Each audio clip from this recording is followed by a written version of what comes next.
I'm so sorry. Yes, good move, dickhead. No, it wasn't your fault, darling. It was that steroid-induced moron over there. Yes, good move, big man. Knocking over someone half your size. Are you okay? Here, let me help you with your stuff. Ah, this is an impressive haul of books. You are aware that this is a club and not a library. You're not here to party. Oh, you're here for the interview. Are you the student journalist? Yes, I've heard you are coming here to an interview tonight. How do I know? Well, weren't you coming to interview an author from the UK? Thought so. Well, do I sound like I'm from around here? I should hope not. No, I'm not saying it would be a bad thing, but I'd be quite mortified if you can tell I was English by now. Yes, surprise! Englishman at your service. Although you're a little bit early, dear. Punctuality is normally a virtue, but I'm afraid I have a couple of affairs to see to first. If you don't mind waiting. Here, take this pass and present it to the doorman over there. They will let you through the VIP lounge. Yes, it's absolutely fine. We can have an actual conversation in there, instead of screaming at each other out here. Okay, make yourself comfy, and I'll be over as soon as I can, okay?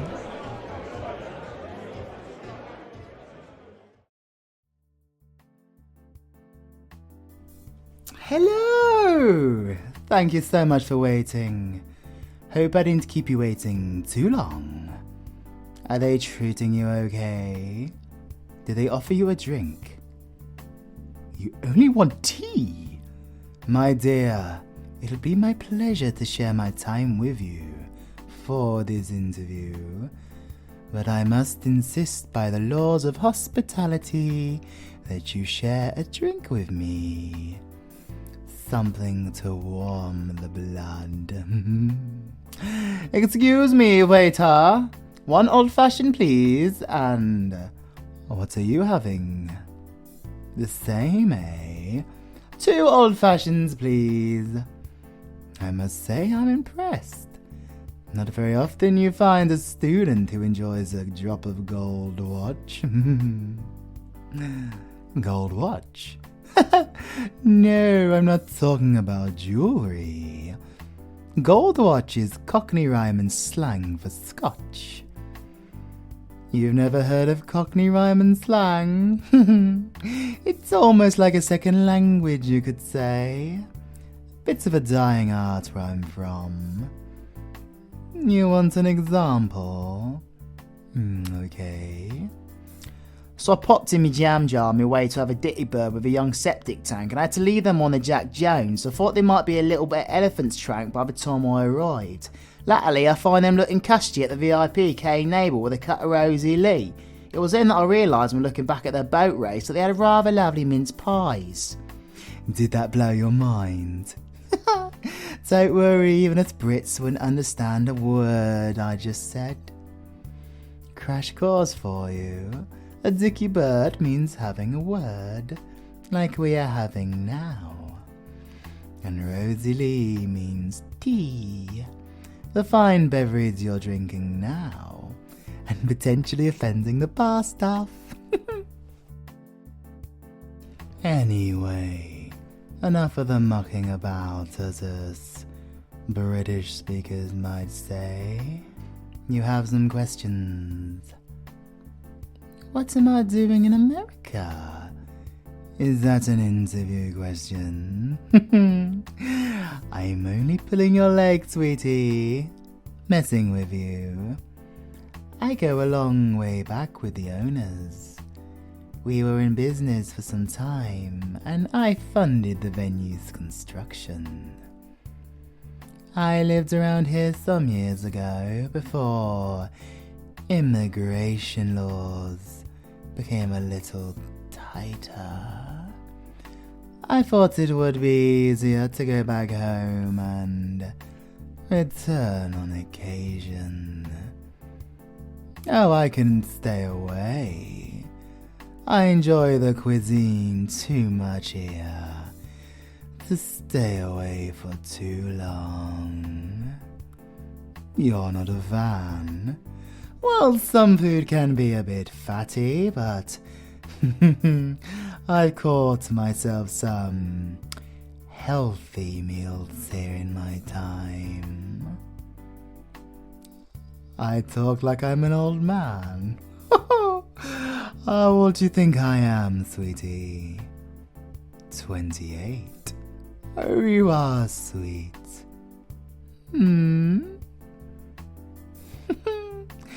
That is correct. My first publication did win the Young Academics Mind Awards 10 years ago. It did say I was 18, yes. You have done your research. So is that the book that you are researching? All of them, eh? So let me guess.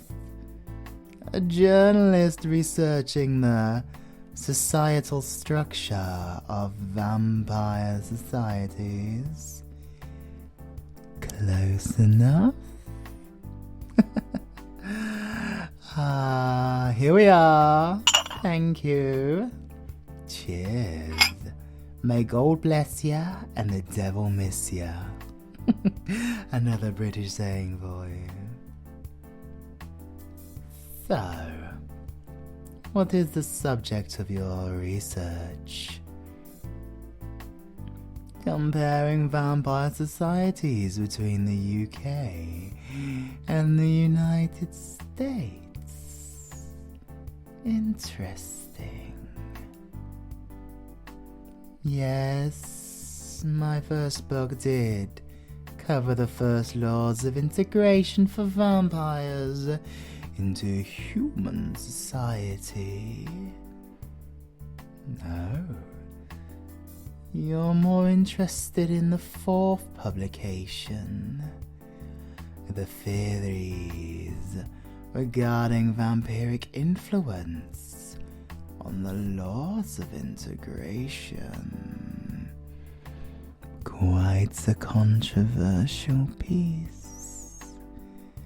Didn't sit well with some of the family. What is your knowledge like on the different classes in society as regards to the vampires?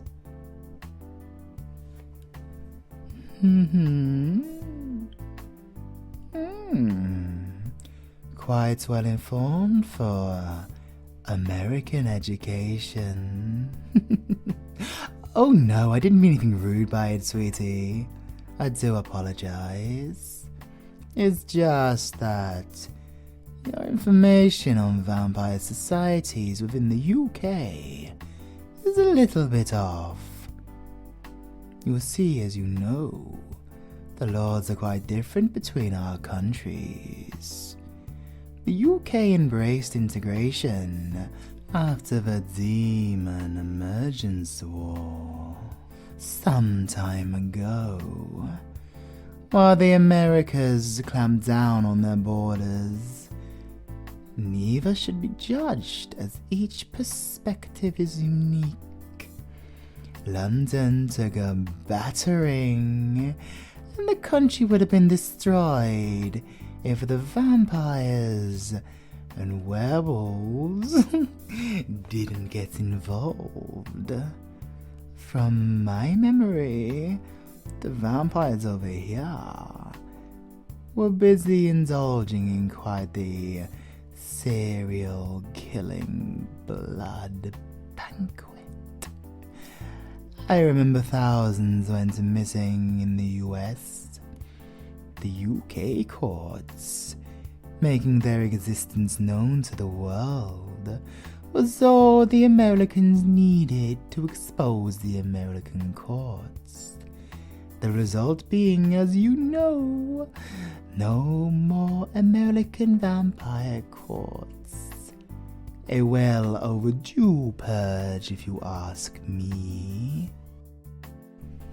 So yes, a theory you could explore is the differences between being influenced by cultural bias and historical bad blood between the races. UK plus help equals compromise and integration. America plus mass murders equals vampire purge and prohibition of the race. Can't say I blame the bad blood too much. You think these differences need to be addressed? A world where all are accepted would be nice, but don't be deceived. The UK has its issues. Integration never came without resistance, and not all accepted the change. I found it easier to live privately here than to live openly there at the time. I do some business with a certain werewolf group over in the UK. Rather elitist and extremist in their views, but their leader holds rather fascinating potential and is quite the respectable business partner of mine on occasion. So, what do you know about the courts? True, very good. What's left of the American courts are just small extremist groups. The UK has a particularly troublesome extremist court that are known to take funding from the ones here. You know, the Red Fangs, correct? Remarkably similar to the Alpha Claw werewolves' ideology of embracing one's murderous instincts without the need for control. The media don't like covering them very often. So, how did you hear about them? UK radio stations? Oh no, dearie, no. Not Demon Hour. You find him funny. Oh dear. Well, I suppose it would be humorous if a presenter wasn't 100% serious. Yes, I'm afraid so. He likes to throw all vampires in with the same stereotype. Most of the courts don't share the same murderous ideologies. So you know of the Shadow Court? Of course, who hasn't? Possibly the most influential. Most of the funding for the city's infrastructures come from the Shadow Court's investments. So, do you know that the Shadow Court was founded by royal-blooded vampires, the closest to being thoroughbred? Yes, indeed. It may not be common information.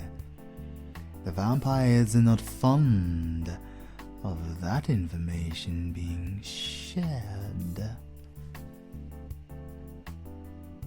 So, you know about the royal family? Correct. The White Widow Court. Not the original name for the royal family. Who runs the White Widows now? That is a good question. They are by far the most secretive court. Like most royal families, they tend to keep to themselves. You don't see too much of them. Apart from influence the deeper, more secretive aspects of society. Oh, what of the Princess Sisters? Well, yes, they are supposed to be the current leaders and influencers. But it depends on which author you ask. Some say they carry much influence within the courts. Others say they simply travel around the world appeasing themselves. Maybe they had a part to play in convincing the rest to help during the demon uprising so many years ago. Oh, you believe the decision was made by their brother? There is no record of a prince within the White Widow Court. Within the Shadow Court? The Shadow Court?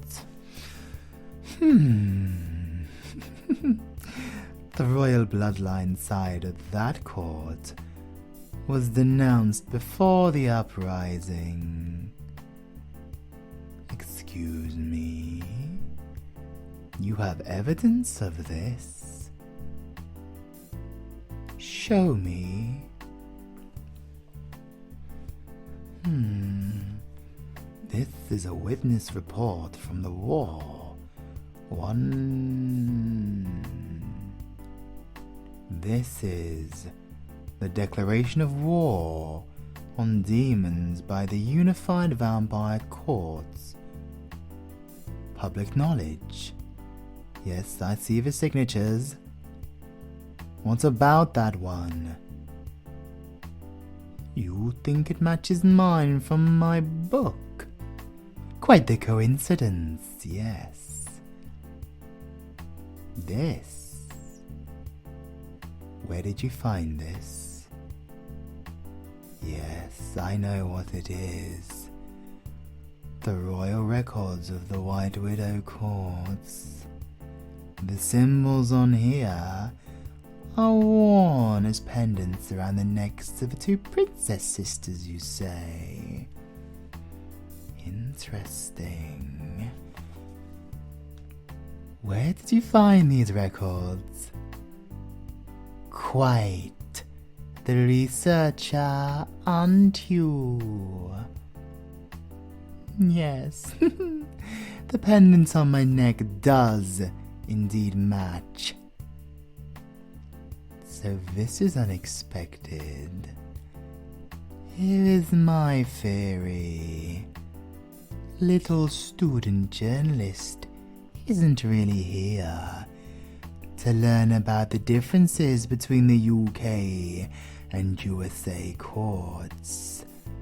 I wager that you came here to uncover something far more dangerous. Do you really want the answers to your questions? Well, it has been a while since someone had noticed this thing around my neck. Perhaps enjoying my spare time over the last decade as an author traveling the world while the Shadow Court handled my affairs has made me a little careless. But who would have thought that someone like you would uncover me this easily? Very, very impressive. And such a waste.